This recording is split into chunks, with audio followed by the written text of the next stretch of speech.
this is a real story. Tom had always been fond of his loyal dog, Max.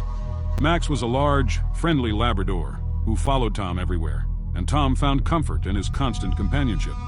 But lately, Tom had noticed something odd about Max. There was an unsettling aura about him that he couldn't quite place.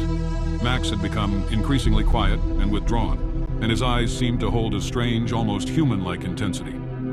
One evening, as a storm raged outside, Tom sat by the fireplace, lost in thought. Max lay curled up at his feet, but Tom felt a shiver run down his spine as he glanced at the dog. The way Max's eyes glowed in the firelight seemed unnatural.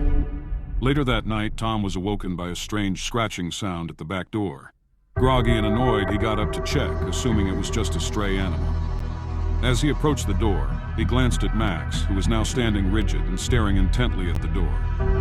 Tom opened the door cautiously, but there was nothing outside, just the howling wind and the pouring rain. He was about to close the door when he noticed something disturbing. The scratch marks on the door seemed too deliberate, almost as if they had been made by something with human-like fingers.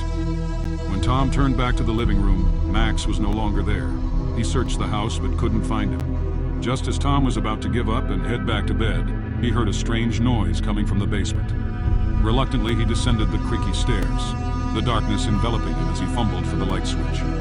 As the basement light flickered on, Tom was horrified to see Max, or what looked like Max, standing in the far corner of the basement. But this was not his dog. It was something else.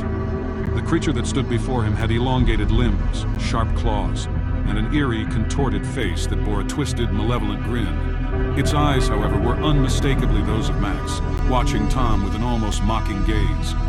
A deep sense of dread overcame Tom as he realized the truth. Max was not a dog, but a skinwalker, a malevolent creature capable of taking on the form of an animal. Tom stumbled back in fear, his mind racing as he scrambled for the stairs. The creature, now fully revealed, let out a guttural growl and lunged towards Tom. He managed to escape the basement, and if you want part 2, one like